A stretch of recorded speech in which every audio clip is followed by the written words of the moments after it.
Today we will be reading Node Cookbook 4th edition, which is based on Node 14. So we'll just simply jump to chapter 1. Okay, chapter 1, Introduction to Node.js 14. So the first paragraph just states that Node.js follows a release schedule and adopts LTS policy, right? Node.js every year releases two major releases, one in April and one in October. The major releases include breaking incompatible API changes, although Node.js tries to minimize the number of that. But the even numbered major releases are promoted to LTS after 6 months. Okay, and even number releases are scheduled for release in April. Okay, so the April one are even numbered releases, major releases, and they are promoted to LTS, which is supported for 30 months. Okay, so basically it is recommended to use LTS versions in productions. Okay, the odd numbered are released in October and are only supported for 6 months, and these are expected to try out new features and test migration paths, but generally not recommended for production applications. Okay, all LTS node versions are given code name named after elements, and node 14 is called fermium.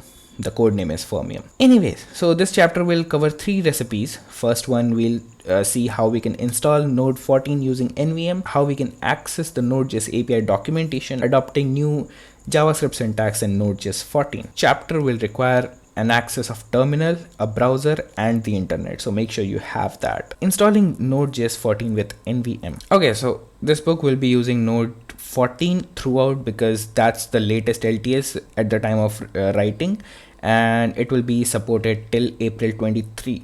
So yeah, we are also good to go, and we'll be using node version manager or nvm to install it, since it makes very easy to install and manage node versions. Okay, so you will need appropriate permission on your device to install nvm. This recipe assumes you are on a Unix like platform. If you are on Windows, you should be under WSL, Windows subsystem for Linux. If you are on Windows, ping me on Instagram, I'll help you out. How to do it? Okay, so in this recipe you need to we are going to install nvm, right? So first we need to install nvm, so this is the command to install nvm. I'll leave it in the description. Okay, so you can just copy paste it, and after you have run that command, you should just use nvm dash version, and it should give you a version. I have 0.37.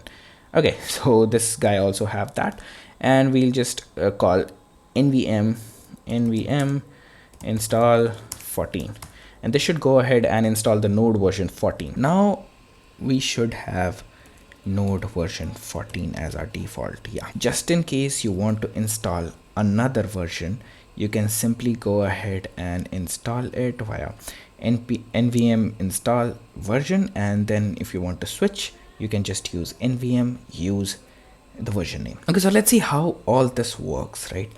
So nvm is a version manager for Node.js, as we all saw, because we can switch the version and basically we can manage it on the Unix like platform like Linux or Mac OS. When we install, right, so nvm's installation scripts under the cover just clones the GitHub repository to your home directory. So if I go to .nvm, and yeah, I have that, and you can see this is a GitHub repo, right? You can see contributing.md, and if we say ls.a, and we should see a .git. So basically it will just clone the GitHub repository. It attempts to add the following source line to import and load nvm into appropriate file, right? Profile file. So basically in my case, I'm using zshell or zsh, so my profile will be zshrc, but if you're using bash, so yours can be bash rc or the one you're using basically. So it will just add it to your path, right? So you can call nvm directly, right, from anywhere. So I can simply call nvm version, right? So yeah, each time you install a node version, nvm install, nvm downloads the appropriate binary for your platform from the official node download server. The official node download server can be accessed directly at this, and nvm will store all the node versions inside your .nvm version. We directly go to this cd we have 14. So if I install 12 version, so it will be there will be a folder with 12 as well. Now we can simply install the latest LTS version using nvm dash LTS. Okay, nvm install dash LTS. It will install latest LTS version. To uninstall, we can simply use nvm uninstall. So basically it's a proper version manager, right, for Node. So we can install, switch, uninstall, do everything with nvm. So we can simply say nvm alias default and version to set a default version for Node. Whenever our terminal opens, that will be the default version. If you don't want to use nvm, you can simply go to nodejs.org and you can simply install it for your operating system. Like I am on Mac, so I'll just download the pkg, or you can download MSI file. Now let's see accessing the Node.js API documentation. Okay, so basically Node provides a comprehensive API reference document. It is crucial for us to know which APIs are available in the current version we are using, right? What method are there and which method takes how many parameters or what returns what, right? So we need to understand that, and that's what Node API documentation provides. Okay, so basically we need to go to here. I'll just paste this and open it up. So this is the API for version 16. Okay, but we are on version 14. Let's see, 14. Okay, API docs. Okay, so now we are on version 14 for L. Okay, so here it is. So we are on 14. My bad. Anyway, so we can see the other version like that. Now suppose we want to find the fs.file read file, right? So we can simply go to file system module because it's inside the fs or file system modules. Now we can scroll till we find fs.read file, right? So fs.read file, fs.read file, fs.read file, fs.read file. Okay, so fs.read file. Just click on it and we'll get the complete documentation for it. So what all argument it takes and what is the callback. So it also takes a callback function that will run after the process. We get example and everything. Then we can search for buffer, then we can click on buffer, see complete list of methods we have inside that class, buffer class. Then we can click on command line options, and we can see complete command line options that we can call, like running an app node space file name. Then we can pass on command line options, right? So that's the complete command line options that we can add while executing our Node.js process, how it works. Okay, so basically /API hosts the latest documentation, right? The documentation for the latest version, right? But we also can change the version. We can also access the documentation for a specific version like this, like we did. Also, API documentation provides us detail about like what are the accepted parameters and their type, and if the function is returning something, it will also tell us what the function is returning. So it's very important to look up the documentation, right? The documentation has three types of functions. The first one is deprecated, which means the API or the Node team is telling you not to use the function because that's deprecated. The second one is experimental, so they might not be stable, they might not be, you know, backward compatible. And the third one is stable, like you are free to use it, and Node will ensure the compatibility with your projects. Also, there are some undocumented APIs, right? Undocumented APIs, and these are intentionally undocumented because these APIs are generally intended for just the Node code runtime, right? It's not intended for use of the outside project. Okay, but there's more. The Node.js project maintains a changelog.md, so we can access that here. Yeah, so basically it will just document all the changes, notable changes that happened in that version, right?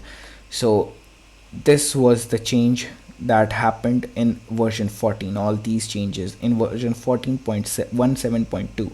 Okay, so all these changes happened in that version. So it's properly documented tool, and you won't find yourself lost in it, right? So there are documentation everywhere. You just have to look it up. For the project releases, it also has a Medium account that it notifies people Node.js 14 version is available now, and it will just tell you what all features it has in addition, right? So you can use changelog.md while upgrading your Node.js. Next, we look at adopting new JavaScript syntax in Node.js 14. Alright, so if you don't know, Node.js is built on top of V8 engine, JavaScript engine, which also powers Chrome browser, right? JavaScript language is, updated by ECMAScript. So the new JavaScript features make their way into Node.js via V8 updates, right? So Node.js 14 was released with V8 8.1 version, right? But at the time of writing this book, the Node.js 14 has already been updated to include V8 version 8.4. So updated version of V8 also includes the performance improvement and new JavaScript language syntax and runtime. So if you have been using JavaScript ES6, we might see it here. So I've opened up my terminal right here, and I'll just make it big, and yeah, now we can simply call node, and we are inside node REPL or REPL or read eval print loop. So basically we can here just write any JavaScript syntax and run it. So hello world. Awesome. Now let's see process versions.v8. So let's see what version of v8 we are in. Process.versions .v8. So we are also on, okay, so we are ahead of it. We are 8.4.371.23 and it's on 19. Anyways, the base is same, 8.4. Optional chaining, right? So let's say we will define person, an object. My bad. So we'll define an object name Beth, then dog name Laddie, and close this and close this. Now we have defined person 1, right? Anyway, so let's go ahead and try to access cat and name, but obviously cat is not a property in person 1, so we will get an uncaught error. But what we can do, we can simply say person 1 question mark cat and name, per cat name. Okay, so if it's not there, we'll get undefined, we won't be getting an error. That's the optional chaining. So if it is there, then provide us the name property of that, else just throw undefined. If we do it with dog, we should get Laddie because there is a dog name, right? So that's the optional chaining. Another new JavaScript feature is the nullish coalescing operator. So basically, if you're familiar with the OR, logical OR operator, so this basically returns the right hand value when the left hand is false, right? And in JavaScript, false is false, or just double quotes, or 0, or anything that is false, it will return the right value, right? But the nullish operator just returns the right value when the first or left hand value is null or undefined. So basically, if we have 0 or let's say hello, it will return hello because this is false in JavaScript, right? But if we have question mark or nullish collision operator, we will be returned with 0 because the left hand value is not null, because sometimes we won't want the right hand side value unless it is null or undefined, and if it is undefined, it will return hello. How this works? Okay, so basically it's telling us about the V8 engine, right?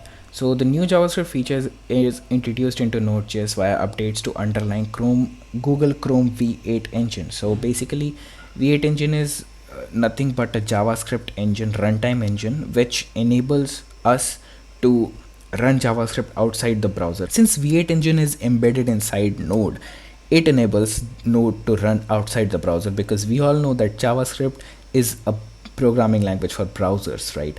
So that's what V8 engine helps us to do, run it on a server, so basically outside the browser on the computer, right? So every 6 weeks a new version of Google Chrome is released, and Node.js 14 will continue to incorporate updates into V8 provided they are application binary interface compatible. Basically it describes how programs should interact with functions and data structures via compiled programs. Once there is a release for V8 that is not compatible with ABI, the version of that version of Node will be fixed on that V8. So let's say if after 8.4 version of V8 there will be no compatibility with ABI, then Node.js 14 will not be updated with V8 engine. Also, the V8 JavaScript engine internally compiles with JavaScript with JIT, or just-in-time compilation. So basically it's interpretation or interpreter with compiler combined. Okay, so JIT compilation speeds up the execution of JavaScript. So this is really cool. While V8 is executing JavaScript, it obtains the data about the code that is being executed. From this data, V8 can make speculative optimizations, anticipate the upcoming code based on the code that is recently being executed. So basically V8 is executing the code, right? And it will make speculative optimization which will anticipate the upcoming code, right? And that makes it really fast. This allows V8 engine to optimize the upcoming code. So V8 also has a blog which just announced the new releases and details about the new features, and we can read that at v8.dev/blog. Anyways, that's the end of chapter 1, and I'll see you in chapter 2.